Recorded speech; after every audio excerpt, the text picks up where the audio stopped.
Ju njohim me edicionin informativ të lajmeve. Kjo është Radio 7.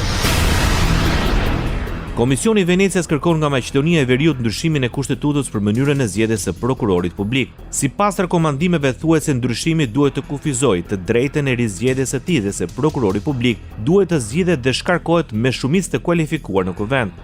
Duke patur parasysh rëndësinë e këtyre çështjeve për autonominë dhe pavarësinë relative të prokurorisë publike, Komisioni i Venecias rekomandon në kontekstin e reformës së ardhshme kushtetuese që kushtetuta të ndryshohet edhe në këto pika, thuhet në dokument.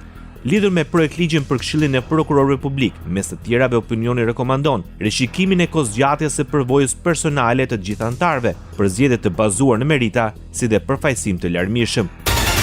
1341 vëzhgues, 700 vendor dhe 639 ndërkombëtar do të monitorojnë zgjedhjet lokale në Maqedoninë e Veriut. Komisioni shtetëror i zgjedhjeve po kryen dorëzimin e materialit zgjedhor në të gjitha komisionet komunale. Zgjedhjet vendore do të zhvillohen ditën e diel.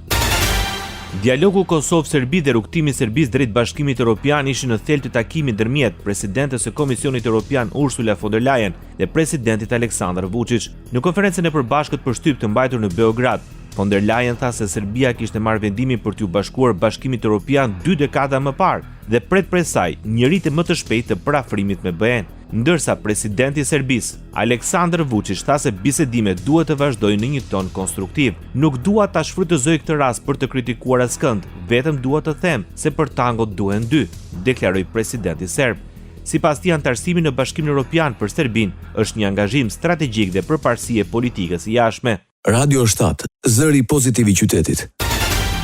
Gjyqtarja e gjykatës kundër krimit të organizuar dhe korrupsionit Irena Gjoka është në hetim paraprak nga prokuroria e posaçme. Lajmi është bërë i ditur nga Altin Domani. Gjatë raportimit në Komisionin e Ligjeve për Analizën Vjetore të Punës, drejtuesi i SPAK në përgjigjen e interesimit të opozitës tha se për gjyqtaren Gjoka është regjistruar procedim penal në qershor 2025 dhe hetimet janë në fazën paraprake. Ne nuk mund të japim informacione lidhur me çështje që është në fazën e hetimit paraprak. Faza e hetimit paraprak dhe për cilat ne s'kemi patur prononcime publike. Ne konfirmojmë, po kemi regjistrim penal, një procedim penal të regjistruar në muajin qershor të vitit 2025 dhe po kryejmë veprimet e nevojshme hetimore në funksion të këtij procedimi penal. Irena Gjoka është gjyqtare e hetimeve paraprake ndaj Sali Berishës për dosin Partizani. Ndër të tjera, Altin Domani komentoi publikisht dhe arrestimin e ish-presidentit të Republikës Ilir Meta.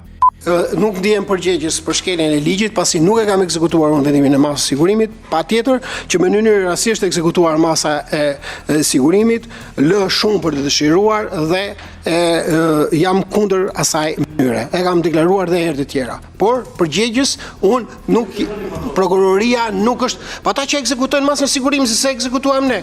Ai u ndalua rreth një vit më parë me forcë nga 10 policë pasi gjykata caktoi ndaj tij masën arrest me burg. Ndër të tjera, Domani kërkoi nga deputetët që të zgjidhin statusin që duhet të kenë prokurorët e SPAK në përfundim të mandatit të tyre. Kryetari i Komisionit të Ligjeve në Kuvendin e Shqipërisë, Ulsi Manja, kërkoi nga SPAK të respektojnë afatet hetimore.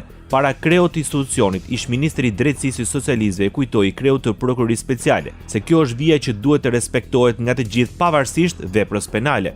Zgjatjet pa justifikuar të hetimit nuk t'i jep gjykata, por gjithsesi ju do duhet të rrisni përpjekjet maksimale që edhe pse janë çështje shumë të komplikuara, që nganjëherë ndërthuren dhe me bashkëpunime me partnerët dhe kolegë tuaj europian, por edhe përtej Europës, ju duhet të rrisni përpjekjet që të respektonin maksimum të drejtat dhe liritë e palëve në proces. U shpreh Ulsi Manja. Ndoqët lajmet shkurt në Radio 7, zëri pozitiv i qytetit.